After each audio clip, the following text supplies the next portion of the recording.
चाहते हैं सर। चुनावी मौसम तो है नहीं, बहुत दूर है, और इस समय में ऐसी यात्रा का क्या मतलब?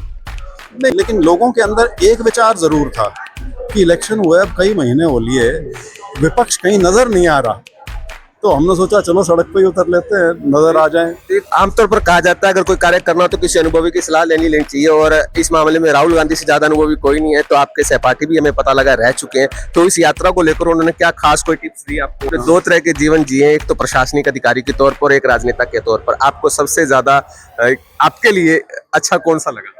कार उकलाना से बरवाला की तरफ चल पड़ी है सद्भाव यात्रा, और बीच में गैबीपुर पे जलपान किया है, और इस यात्रा के बारे में थोड़ा जानकारी लेना चाहते हैं सर। चुनावी मौसम तो है नहीं, बहुत दूर है, और इस समय में ऐसी यात्रा का क्या मतलब? नहीं, इस यात्रा का जैसे नाम है यात्रा का, सद्भाव यात्रा, और स्लोगन है हमारा कांग्रेस का हाथ भाईचारे के साथ।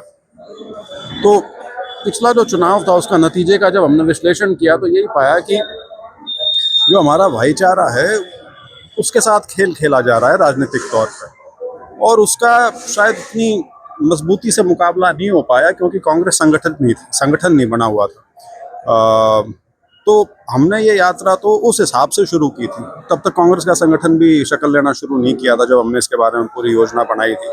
खुशी की बात है कि अब जिला अध्यक्ष बन गए हैं, नए प्रदेश अध्यक्ष बन गए हैं, लेकिन ये संदेश लोगों तक जाए ये हम जरूरी समझते थे। आपकी बात ठीक है कि उस नाते कोई राजनीतिक गतिविधि उस नाते तो थी नहीं, लेकिन लोगों के अंदर एक विचार जरूर था कि इलेक्शन हुए अब कई महीने हो लिए, विपक्ष कहीं नजर नहीं आ रहा, तो हमने सोचा चलो सड़क पे ही उतर लेते हैं, नजर आ जाएं। तो ये कांग्रेस जनों की सद्भाव यात्रा थी या हरियाणा वासियों की? हरियाणा वासी और कांग्रेस जन एक ही मानता हूं मैं तो, क्योंकि कांग्रेस आज के दिन भी हरियाणा का सबसे सशक्त और सबसे मजबूत राजनीतिक दल है, और ये वो राजनीतिक दल है जो पूरे समाज को इकट्ठा साथ लेके चलने की बात करता है, चाहे यहाँ हो चाहे राष्ट्रीय स्तर पे हो। बीजेपी हमेशा उनका विभाजन का एजेंडा रहता है, वो कभी इस चीज़ का दम नहीं भरते कि हमने सबको साथ लेके चलना है। उनके तो बड़े बड़े नेता सार्वजनिक मंच से भी 80-20 की बात करते हैं, तो उसके अंदर अपने आप विभाजन की बू आ जाती है। तो हाँ, उस नाते ये कि कोई राजनीतिक घटना नहीं घटने वाली तुरंत, वो मैं मानता हूँ, लेकिन एक राजनीतिक पटल पर एक लोग खालीपन महसूस कर रहे थे, तो शायद वही कारण है कि लोग हमें सुनने भी आ रहे हैं, हमारी बात उन तक पहुंच भी रही है।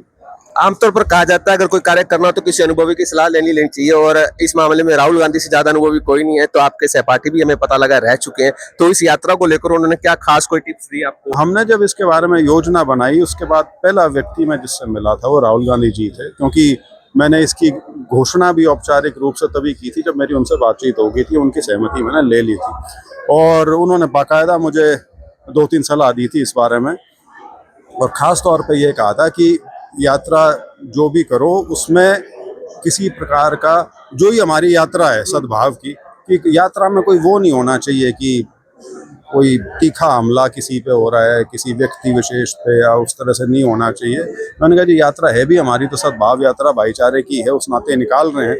और उन्होंने मुझे ये भी सलाह दी थी कि सुनील दत्त जी ने यात्रा की थी 1990 के दशक में, मेरे ख्याल से बॉम्बे से अमृतसर, मुझे ध्यान नहीं, शायद उसका नाम सद्भावना यात्रा ही ना रहा हो कहीं, तो उन्होंने बल्कि उसकी भी सलाह दी थी कि उसके वीडियोस वगैरह देखना, बड़ी अच्छी ऑर्गेनाइज्ड यात्रा थी वो, क्योंकि काफ़ी सोलो एफर्ट था वो सुनील दत्त जी का।